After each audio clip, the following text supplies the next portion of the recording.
이 영상은 넷플릭스 오징어 게임에 대한 스포일러를 일부 포함하고 있습니다. 아직 시청하지 않은 분들은 유의하여 주시기 바랍니다. 안녕하세요, 이슈이슈 애청자 여러분. 여러분과 함께 시장에 있는 이슈들을 짚어보는 시간, 이슈이슈 문을 활짝 열었습니다. 자, 먼저 풍성한 한가위 보내셨는지 모르겠어요. 보름달 보시면서 또 우리 주식시장에 좋은 일이 가득하길, 여러분의 계좌가 빵빵해지길 저도 좀 빌었는데요. 자, 추석 이후 이제 얼마 남지 않은 국내 증시 앞으로 어떻게 펼쳐지게 될지, 또 우리는 어떤 이슈들 위주로 대응 전략을 세워봐야 하는지 짚어보도록 하겠습니다. 자, 오늘도 제 옆에 계신 무구 스님 만나봅니다. 스님 안녕하세요. 네, 안녕하세요. 선생님, 응. 추석 잘 보내셨나요? 나는 오히려 바빴어. 1년 동안 미루었던 기본서 책 써달라고 하시는 분, 1년 동안 시간이 나야지. 그래갖고 요 기간 동안에 정리하는 거, 그거 했고, 그 다음에는 손자, 손녀 애들 와서 하루는 또 식사하고, 그리고 나머지는 서재에서 그냥. 오징어 게임 보셨다면서요? 서재에서 아닌가요? 오징어 게임은 정주행했어, 그냥. 오. 그거 꼭, 이 투자 머니 게임 인생하고 옛날 생각도 짠하게 나가고, 그 할아버지 내가 아는 건물에 누워 계셔. 할아버지요? 그 1번. 아, 1번. 일남 할아버지. 어, 그 어디였죠? 그 빌리엔제, 이거 말해도 되나? 거기 보이는 IFC 아니에요, 그러면? 누워있는 건물이? 거기, 참 여의도를 배경으로 딱 마무리를 딱 시키는 거 보고 또 우리 아주 인상적인 거 선물로 60억 날리는 거 저 거기 수제. 너무 빵 터졌어요. 왜? 거기서 막 보는데 선물을 했어 이러길래 야, 너 선물을 어떻게 했길래 60억기 선물을 해? 여자 생겼어? 거기서 너무 빵 터진 거야 저. 그래서 이거 주식하는 사람들 아는 그거다. 이거는 모르는 그치. 사람들은 그래 선물을 했구나 이렇게 보는데 저 혼자 빵 터졌다니까요 보면서. 굉장히 재밌었던 것 같아요. 그러니까 참 그 단순한 게임들 아니야, 그지? 네. 무궁화꽃이 피었습니다. 그 다음에 또 동전치기, 구슬치기? 아주 단순한 게임인데 이 판을 룰을 바꾸면서 변화되는 여러 가지의 그리고 극단적으로 죽여버리잖아. 물론 잔인하지만 나는 이 파생 게임이나 이 주식시장이 딱 그 오징어 게임 같아. 그러니까 그리고 보이지 않는 그 투자자 그 사람 말로 생각하고 배팅하는 설계자들 그런 거 이 바닥하고 거의 비슷하거든. 그래서 참 누가 작가고 그림 그렸지만 참 현실 감각이 있다라는 생각이 들고 근데 전 세계 1등한 건 놀랬어. 짱. 짱. 그리고 저는 그런 느낌이 들었어요. 그 이정재가 그 징검다리 이거 근데 이렇게 자세하게 말하면 안 되겠다. 안 보신 분들이 있으니까 스포하면 안 되겠다. 여기까지 얘기하고 그럼 선생님 저는 또 오징어 게임을 보면서 이게 너무 재밌더라고요. 그래서 좀 수혜주가 뭘까 찾아봤는데 추석 끝나자마자 입이 빵빵빵 올라가더라고요. 쇼박스 그리고 버킷 스튜디오 이런 거 올라가는데 이제 따라가지 마세요. 그 재료로 1등 했다고 그래갖고 이제 그동안 올라간 에너지 쇼박스 한 30에서 50% 정도 에너지면 그 1등한 에너지로는 땡. 괜히 또 그거 갖고 그리고 그거 1등 해갖고 해봤자 이 기업의 실적 단위나 전혀 상관이 없다. 전혀. 그래서 저는 막 이게 뒤져보니까 제작에 사이런 피처스고 투자에 미디어플렉스, 유니온 투자 파트너스 이래서 미디어플렉스가 쇼박스잖아요. 그러니까. 그래서 유니온 투자 파트너스가 뭐야 막 이렇게 타다 보니까 SM이 나오는데 SM은 딱히 그 전환사채 보유권을 가지고 있지만 안 오르더라고요. 그러면 이런 건 이례적인 상승이다 이렇게 봐야 할까요? 아니면 또 콘텐츠들이 단체적으로 좀 또 나올 예정이잖아요 넷플릭스에. 그러니까 그런 기대감으로 가는데 이 옛날 스위트홈인가 그것도 2등인가 3등 한 적이 있어. 그런데도 실적 반영률은 넷플릭스가 거의 다 뜯어먹어. 거기 보면 우리 영화를 만들었어. 이렇게 해서 그 최대한 내 돈에 떨어지는 돈이 중요할 거 아니야. 그쵸. 이거 중간에 그 유통이나 뭐해서 얼마나 뜯어먹겠어. 그러니까 실제로 나한테 수익으로 잡히는 게 얼마일까를 고민해 보면 주가가 기대감으로 너무 급등하는 거는 따라가지 않는 게 나을 것 같아. 쇼박스 같은 경우도 이미 2거래일 연속 상승을 했기 때문에 월요일엔 또 매물출의 가능성이 좀 있으니까 보유하고 계신 분들은 뭐 적당히 수익 실현하시고. 나는 뭐 7,000원이 한계인 것 같아. 쇼박스는. 그러니까 이 쇼박스는 3, 4,000원대 사서 7, 8,000원대 파는 게 정답인 것 같고, 그 이상의 에너지는 잘 안 보이는 것 같고. 근데 선생님 또 위드 코로나로 가면서 이 콘텐츠주들 또 관심 있게 봐야 된다라는 것도 있는데 그런 시각은 선생님 중국 규제 업물려서 선생님 약간 부정적이셨잖아요. 좀 그 시각은 그대로 스탠스 유지하시는 그거는 건가요? 스탠스 유지. 부정적? 부정적. 그리고 한계가 있을 것 같고, 그 다음에 실제 기대감하고 실제 수익성하고 오차가 나중에 많이 차이가 나는 것 같고, 이게 확장성이 있어야 되거든. 그러니까 오징어 게임 다음에 문어 게임. 아니 바로 2 나오면 괜찮아. 연달아서. 근데 옛날 신과 함께 1, 2 나왔을 때 덱스터 주가도 비슷했거든. 1, 2 잘 나갔어. 그 이상으로 가다가 오히려 금물. 1, 2, 3. 3 나온다 아직도 안 나오고. 그러니까 이 흥행과 연관된 거는 초기에 다가버리더라. 기대감이 굉장히 크게 반영되는 게 콘텐츠주들의 특징이죠. 초기에 다가버리고 그 다음에는 그냥 개미 무덤을 많이 만들어. 그러니까 나는 따라가지 말자. 그리고 그냥 오징어 게임 잘 만드셨습니다. 그 재미에 오히려 더 점수를 많이 주겠습니다. 뭐 이렇게 또 호불호가 갈리긴 하지만 또 좋다는 측이 있고 안 좋다는 측이 있고 일단 이것 자체로도 흥행에는 좀 도움이 되는 요소인 것 같아요. 뭐 또 세계 시장에서 굉장히 선전하고 있다고 하니까 넷플릭스 보시는 분들 또 한번 참고하시면서 보시면 좋을 것 같고요. 사실 오징어 게임보다 더 큰 게임이 우리에게 다가오고 있습니다. 뭐가? 대독주잖아요, 선생님. 저는 이제 명절 앞두고 나서 명절 중에 뭔가 좋은 얘기가 나오지 않을까 했는데 명절 지나고 나서 좋은 소식이 터졌어요. 근데 선생님 오늘 아침까지만 해봐도 북한이 좀 긍정적으로 얘기를 안 했거든요. 문재인 대통령이 유엔 총회에서 좀 제안을 한 그 종전선언과 관련해서 미국의 적대적인 정책 철회가 우선이다. 이건 시기상조다. 이렇게 말을 했는데 그 누가 얘기했는데? 그 누가 얘기한 거를 잘 봐야 돼. 급을 김정은이 얘기했냐, 김여정이 얘기했냐, 그 밑에 그 장관급의 총책이 얘기했냐, 그 총책이 얘기했다. 그래요? 근데 기자 양반이 사진에는 김정은이 이러고 있는 걸 해서 항상 그렇지. 그걸 갖다 써가지고 그쪽에 좀 힘 있는 라인이니까. 내용을 봐봐. 내용을 봐봐. 급이 낮아. 그리고 대외용이지 국내용이 아니야. 그러니까 북한 주민들한테 뿌리는 용이 아니라고. 대외용 정도. 그러니까 오히려 오늘 뭘 봤어야 되냐면 11시 반인가 우리 통일부가 이제 100억 뭔가 지원해주는 의약품. 그거를 반응한 게 1시에 김여정 그거야. 그러니까 김여정이 나오니까 주가가 그때부터 팍 돌았잖아. 그러니까 거기서 무슨 그 뭐 외교 뭐 부부상 뭐 부상 뭐 이렇게 그런 사람 암만 미사일 쏘고 포탄 날렸다 해도 그냥 그 반응을 안 하고 오히려 김여정 이상의 김정은. 둘밖에 없네. 둘밖에 없어. 그 백도 그것처럼 둘만. 근데 선생님 김여정은 특히나 이제 최근에 좀 대남 관련된 발언들이 좀 강경했잖아요. 특히나 강경했는데 갑자기 이렇게 좀 나쁘지 않은 제안인 것 같다. 종전선언 나도 뭐 괜찮은 것 같아 라고 뉘앙스를 했다는 건 사실 김정은도 그렇게 생각을 한다는 거고 사실상 뭔가가 더 교류가 열린다라는 시그널로 반응을 해서 오늘 주가 상승을 한 거잖아요. 대북주가. 내가 그래서 디데이를 9월 27일부터 카운팅 잡았거든. 그때 이제 9월 27일부터 잡자.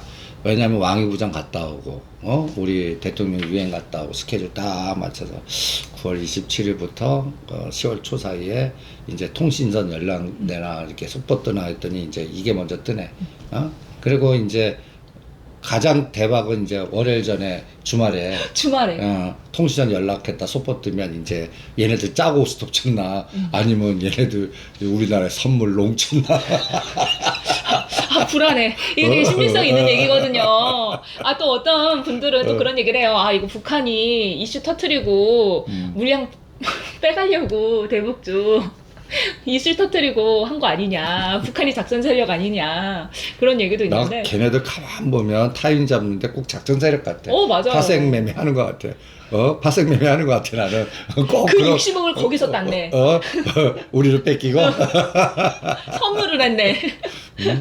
하여간 그런 느낌을 무지 많이 받았어. 파생매매 하면서 쟤네들 우리나라에 파생 게임 하나. 근데 선생님 너무 검은 머리 외국인으로 싹싹 그냥 숨겨갖고 저 홍콩이나 저기에다 구자 터갖고 하는 거 아니야. 이놈들 왜 요럴 때 요렇게 딱 하지. 발표도 귀신같이 하고. 그리고 또 하나 또 이슈화 되는 게 이제 대선 후보. 대선 후보. 그래서 우리 대북 관련된 이야기를 조금 더 자세하게 하고 넘어가면 더 좋을 것 같아요. 그러면 선생님, 사실 추석 연휴 동안에 국내 증시가 좀 휴장이다 보니까 외국 그런 상황, 외부 상황에 대해서 영향을 많이 안 받았잖아요. 그러면 이게 우리 국내 증시에 이제 연말까지 훈풍이 들어온다라고도 볼 수 있는 건가요? 좀 기운이 좋다, 막 이런 얘기 하잖아요. 그렇지. 지금 거래대금도 없고, 그러니까 그 아주 완전 저혈당작이라고 표현하거든. 너무 힘이 없잖아. 거래대금도 뭐 코스닥 10조 아래로 내려가고. 그러니까 전체 2,000개 종목에 올라가는 거는 뭐 한 20-30%. 그냥 나머지 종목들은 가라앉았다 흘러내려버리고. 이런 침체장 속에서 강한 한방이 필요한 장이었는데 이 북방은 강한 한방이 될 수 있어. 거래를 한 3조에서 5조를 확 늘려버려. 그러니까 이런 종목은 약간 심리를 투기화 만들어. 투기화 만들고 이제는 단계별로 진짜 통신선 연결했다. 또 어디서 만나자고 그런다. 진짜 금강산에 만나? 이런 단계별이 나오면 이거는 승수, 그러니까 뭐랄까 확산의 그 전효과가 세고 나는 이게 디테일하게 계획됐다고 봐. 시기적으로. 언제부터 8월 5일부터 8월 10일 끊고 한미연합 플랜하고 그 다음에 쭉 일어나오는 걔네들 스토리텔링 이렇게 쭉 보면 나는 이것도 오징어 게임 같이 말은 우리가 열심히 뛰고 설계자들이 있는 것 같아. 그런가. 자, 타임테이블 딱 정해놓고 여기서 여기까지는 남조선이 훈련을 하니까 이렇게 여기 한 방 쏴주고 두 방, 세 방 쏴주고 그 다음에 우리 안 논다고 얘기하고 유엔 가니까 이때 뭔가 얘기할 것 같아. 그 다음에 이렇게 하고 이런 식으로. 나는 이게 또 다음 대선 후보 결정에 더 치명적인 영향을 줄 것 같아. 그럼 선생님 한 번 더 얘기하시니까 그럼 그 부분까지 좀 짚어볼까요? 왜 대선 후보하고 또 연결이 되나요? 지금 그냥 이재명 후보의 그 대세론이잖아. 근데 현재로서. 이제 대장동이 노이즈가 나오는데 이 기묘하게 요 시점에서 대북 관련된 얘기가 나오는데 두 후보를 가만 보면 이낙연 후보 그 측근이라면 가덕도 대북 이 문재인 이 대통령의 그 물줄기를 이어가는 하나의 흐름. 그래서 이낙연 후보가 움직이면 건설주나 이런 것들이 움직여. 네. 근데 이재명 후보는 정책 관련주. 그러니까 그리고 약간 배분. 그러니까 이낙연 후보는 약간 성장. 이재명 후보는 분배. 근데 선생님 그래도 여당이잖아요, 같이. 그러니까 누가 되든 문재인 정권의 그 흐름을 같이 타고 가는 거 아닌가요? 아니요. 전혀 다른 생각. 그냥 나는 이재명 후보는 그 민주당의 대권 후보지만 그분이 되면 그동안에 이루어졌던 민주당의 정책 그 기본 로직이 많이 바뀔 거라고 봐요. 많이 바뀔 거야. 대북 정책 포함? 전반적인 게 다 바뀔 거야. 전반적인 게. 근데 지금 일단 대세론은 이재명 대세론입니다. 그렇지.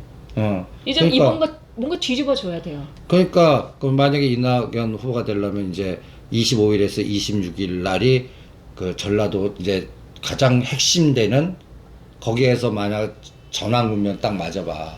그러면 이게 그 막판에 이 물줄기는 이 선거라는 게 누구누구 대선에다가 어느 기점을 딱 꺾는 순간에 물길이 바뀌어버리지 그거 못 막아. 기세가 중요하잖아요. 그 기세 근데 이제 요 타이밍에 북한이 이게 또 숟가락 얹어 줬나라는 생각도 들고 왜 요 시점에 그걸 딱 만들지? 이게 디테일하게 벌써 설계되고 서로 합의된 거 아니냐? 보이지 않는 설계자들끼리 이제 그러면 앞으로 나오는 디테일한 일정만 보면 감을 잡으면 돼. 진짜 여기서 하나서 딱 끝나는 게 아니라 연달아 속보가 떠나 보자고. 다음 주에. 근데 선생님 한 번에 파바박 주지 않고 하나씩 줄 것 같다라는 생각이 드는데요. 아니 당연히 파바 하나씩, 안 줘. 하나씩 징검다리처럼. 다 파바가 안 줘. 그러니까 전라도 대선 후보 결과 보고 그 다음에 상황에 또 뭐 나오나 보고 그 다음에 이재용 부회장 미국 가잖아. 그 시점에서 뭐 하나 나오나 보고. 그래서 G20 정상회담까지 뭐 하나 나오나 보자고. 이게 이제 그 왕이 부장 갔다 와갖고 우리나라 왔다 와서 그 보이지 않는 설계가 우리 정부하고 뭔가 북한의 최고 그 통수권자하고 설계가 된 얘기인가 한번 보자고. 선생님 그러면 대북 관련주 좀 정리를 하고 가면 좋을 것 같아요. 일단 원외장에서 많이 상승을 한 건 아시아 종묘라든가 이런 비료주들. 조비, 그 다음에 뭐 일신석재도 급등했고. 근데 또 윗꼬리를 좀 달았어요. 하락 때문에 좀 단기 상승에 따라서 차익 실현 욕구가 있었다라고 보여지는데. 지금 거래 없다가 첫날이야 이틀은 윗꼬리 달리는 게 당연해. 거기서 대부분도 많이 털려. 근데 이제 문제는 윗골 달려서 털리잖아. 근데 안 빠지고 다음에 가면 이제 그분들은 털린 거야. 못 사게 되거든. 그러면 거기서 그냥 쭉 뽑아버리면. 그러니까 내가 잔파동에는 흔들리지 말라고 하는 게, 일신석재도 이거 성공하면 요번에는 4, 5천 원에서 팔 수 있거든. 근데 그거를 2천 원, 3천 원 사이에 다 털리는 거지. 팔았다가 밑에서 사면 되잖아요. 그런 거는 귀신같이 하실 분들은 예를 들어서 한 30% 물량 갖고 알아서 하시라고. 가격대도 본인이 정해요? 본인이 정하고. 아니 2,000원, 200원에서 2,900원 사이 요 700원을 너는 어떻게 잡을래니? 전 가만히 있죠. 그거 말이 쉽지. 간단히 해서 2,900원 팔았어. 말로는 2,500원이 그 아래 사고 싶지. 그런데 2,700원, 800원에서 뭐랄까 움직이다 팍 치고 나오면 그거 사겠어? 못 산다고. 그러니까 대충 다 그렇게 돼. 그러니까 앞으로 5,000원이나 만 원 갈 거를 2, 3,000원에 털리지 말자고. 그러니까 아난티도 나는 요번에 성공하면 15,000원 간다고. 그리고 금강성황과 제가 이렇게 3만 원 가 그러면. 아난티. 근데 아난티는 사실 이 북한 모멘텀 외에도 지금 골프 수요 증가에 대해서 여기저기서 많이 들어보셨을 테니까. 그치. 그러면 이게 실적도 굉장히 기대가 되고 그러면, 10월 말 11월에 나와요. 그러면 더 강화된다고. 그러니까 그거를 그냥 11,000원에서 12,000원 사이에 털리면 나중에 구경만 하는 거지. 2만 원. 내가 저거 3만 원. 이런 실수를 한다고. 그러니까 그러지 말자고. 그래서 그러네? 오늘 그 관련된 종목들 보면 윗꼬리들이 달리잖아. 윗꼬리 달리고 오늘 총 거래량이 얼마였나를 보고 이게 이제 앞으로 다음 주에 누적 일평균 거래량을 능가하나만 보자고. 그러면 이거는 우리가 모르는 새로운 스토리텔링이 나온다는 얘기야. 그럼 선생님 지금은 뭐 산발적으로 막 이렇게 나가지만 섹터를 묶어서 뭐 이렇게 음식료주, 뭐 의약품주 이렇게 갈 확률이 좀 높아진 걸까요? 대화가 되면 테이블에 쓰면 지금은 그냥 당장 그냥 가벼운 종목들 위주로 사실 많이 그치. 움직이거든요. 그 섹터의 움직임이라기보다. 그치. 그리고 오늘 뭐 급등한 종목들 보면 납폭 가다주나 북방주에서 뭔가 비료, 뭔가 갈 수 있는 것들, 그 끼가 있게 노상 거론되는 것들, 이런 것들이 먼저 갔다고. 나중에 진짜라면 이제 무거운 것들이 가겠지. 현대로템, 현대엘리베이터, 현대건설 이런 것들이 그 다음에 치고 나가겠지. 그러니까 그런 것들은 한 5일씩 끊어보면 느낌이 오지 않을까라고 생각이 들어. 5일씩 끊어보자고. 그럼 5일씩. 선생님 우리가 대북주를 다 볼 수는 없잖아요. 그러면은 어떤 종목들을 이렇게 중심으로 해서 이렇게 체크를 해보는 게 좋을까요? 아니 비료에는 그냥 조비나 그냥 아시아 중매나 비료에는 조비나 아시아 중묘, 경농에 이런 거 딱 뭐 한 두세 개 놓고 그 다음에 또 일신석재 유명한 또 DMZ 일신석재 그 다음에 또 의약 그 의학과 관련되거나 이렇게 그 비료 그러니까 조비디오도 같이 넣지만 여기 보면 남해학이라고 있어. 항상 그리고 제약주, 저가 제약주들, 이런 것들 같이 이렇게 두세 개지만 옛날에는 이름 자꾸 까먹었다. 국제약품인가? 국제약품? 제약주도 이 후진급 빈혈 치료제, 뭐 이런 조화제약, 국제약품 이런 명문제약 이런 것들이 옛날 또 북한에다가 실제로 구약품 중적이 있거든. 네. 그러니까 그런 것들. 그리고 가장 중요한 게 이제 금강산에 자기네들의 물적 거점이 있는 아난티, 현대 엘리베이터, 자기네들 건물 골프장 있잖아. 네. 그거. 근데 선생님 개성공단 관련주는 크게 영향을 받지 않을까요? 이번에 어떻게 보세요?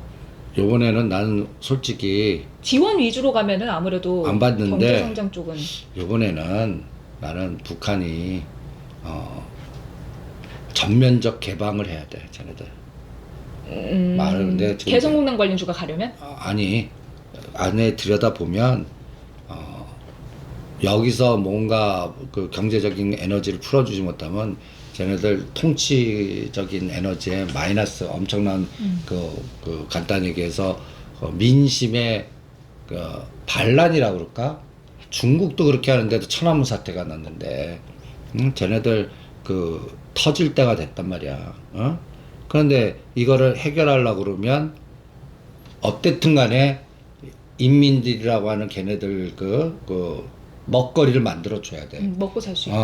그러니까 노상 우리가 주는 뭐 이거 갖고는 안 된다고. 그러니까 얘네들도 나는 경제 특구 시나리오로 갈 거라고 봐.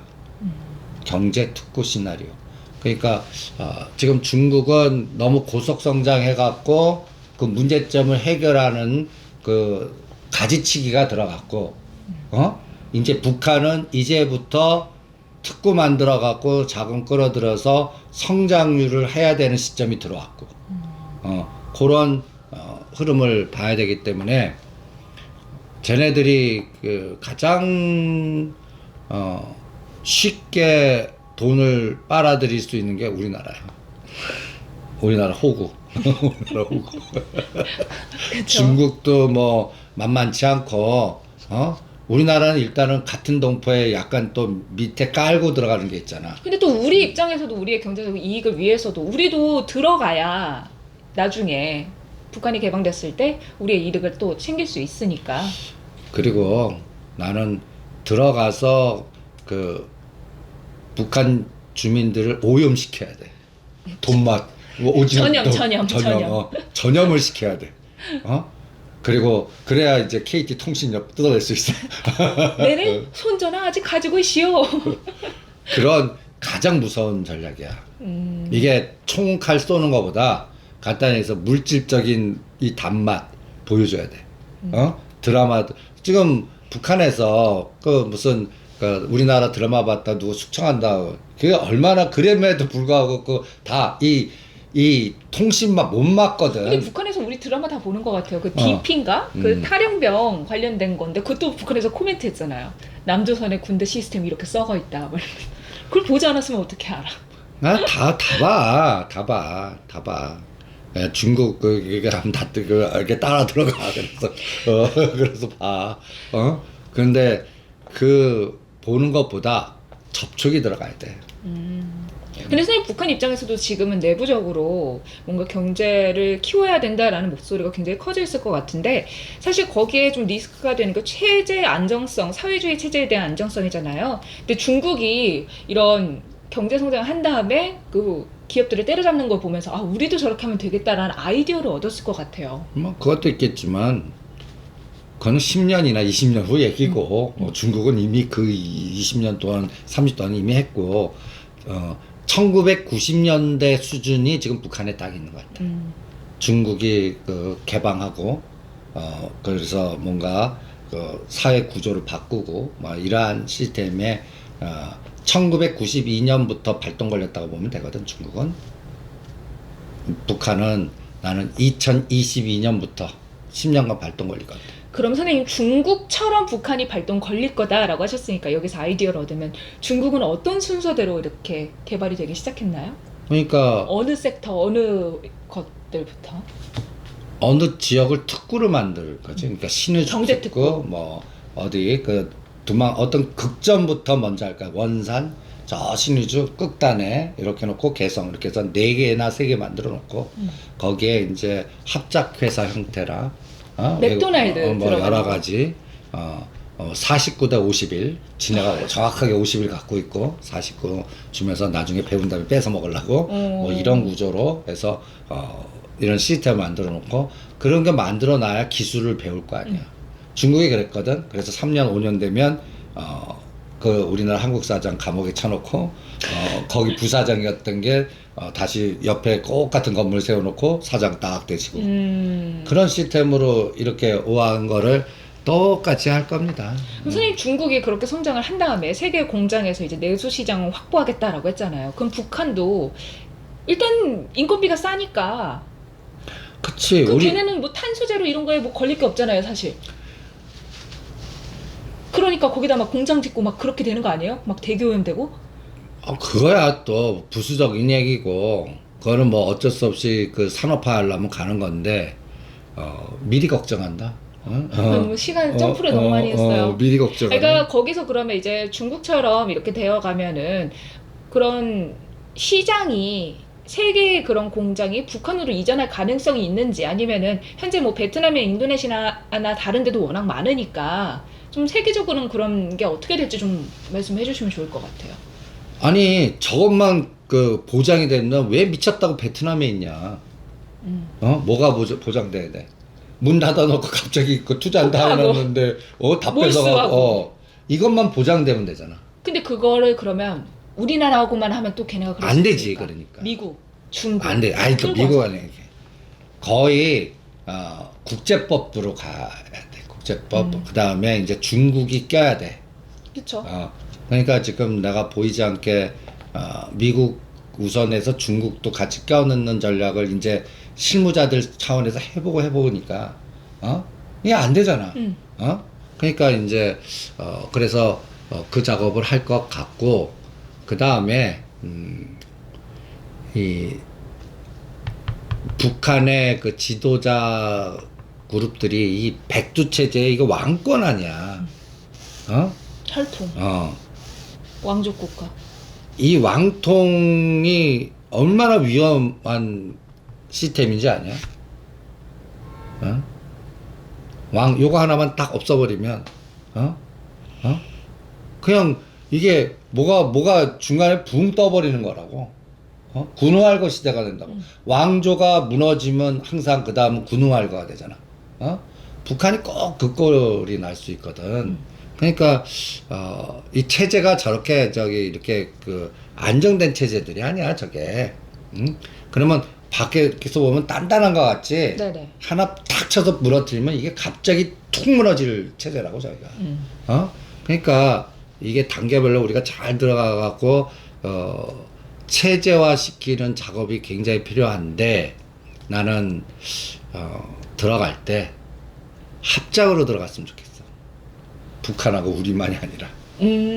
안전. 뭔가 컨소시엄을 많이 만드는 거야. 그러면은 30선대 30선대 34 뭐 이렇게. 뭐 중국 기업 많이 껴주는 게 낫겠지. 중국 기업도 거기 들어오려고 그럴 테니까. 그러면 2대 3대 3 뭐 여러 가지 방법들이 있잖아. 우리 둘만 나가면 우리가 더 뺏길 가능성이 높으니까.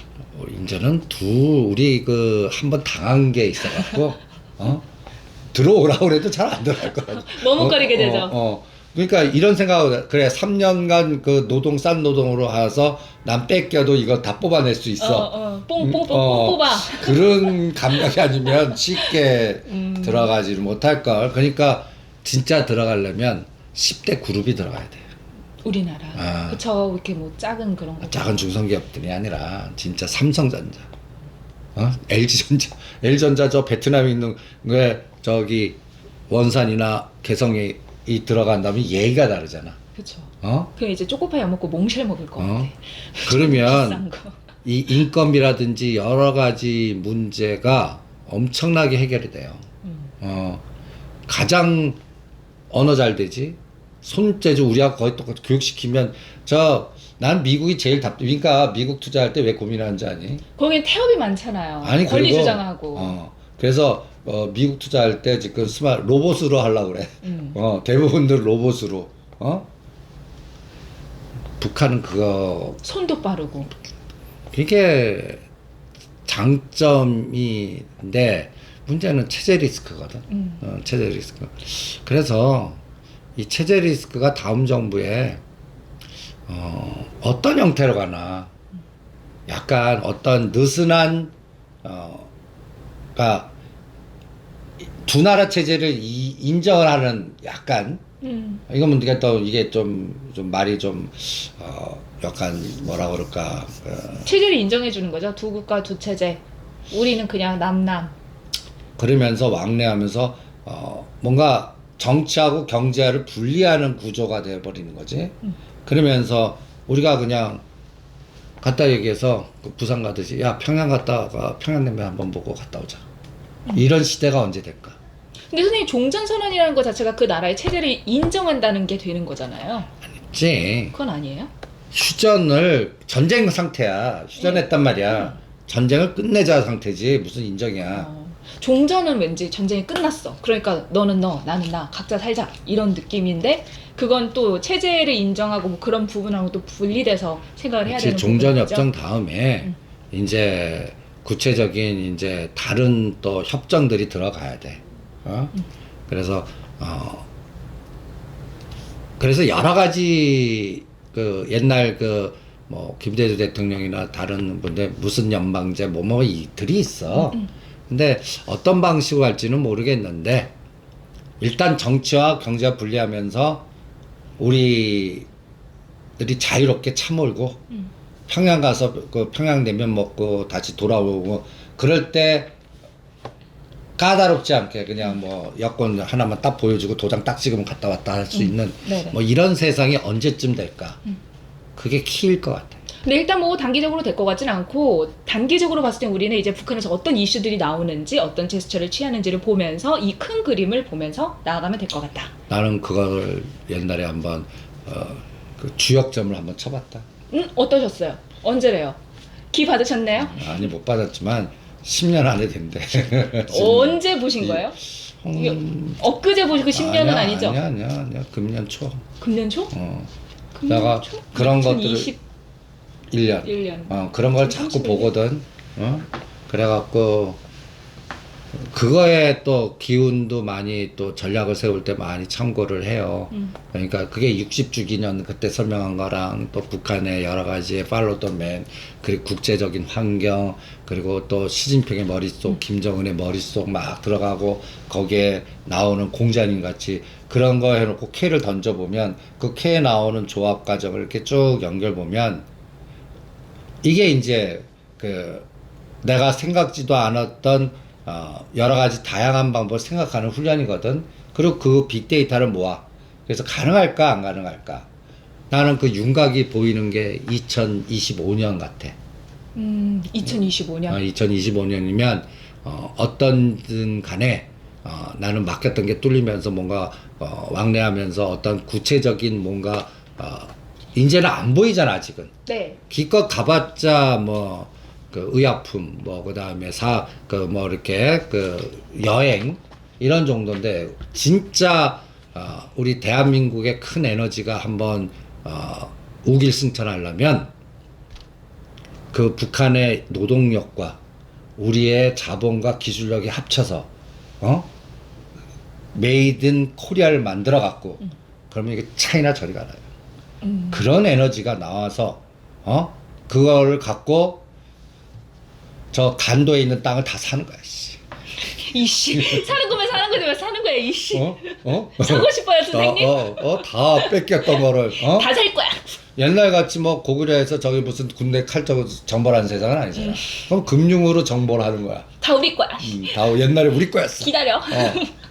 그래서 간도 가는 거야, 또. 그래갖고 거기에서 에너지를 넣어서 거기에서 어떠한 큰 거점을 만드는 게 이제는 그러한 뭐라 그럴까 금융전사 투자전사들이 진짜 불을 일으켜 갖고 거기에서 이제 어떤 거점을 만들어 갖고 거기에서 고용력과 여러 가지를 넣고 하나의 에너지의 타운을 만들면 그게 하나 곧 국가 연결고리가 되는 거라고. 옛날같이 땅 따먹기는 아닌 것 같아 이제는. 그러니까 그런 세상이 오기 시작하는 것 같아 우리나라 국민이. 그러니까 나는 2022년부터 10년간 뭐라 그럴까 그동안 우리 대한민국 우리나라 사람들이 우리나라를 쫄로 본다.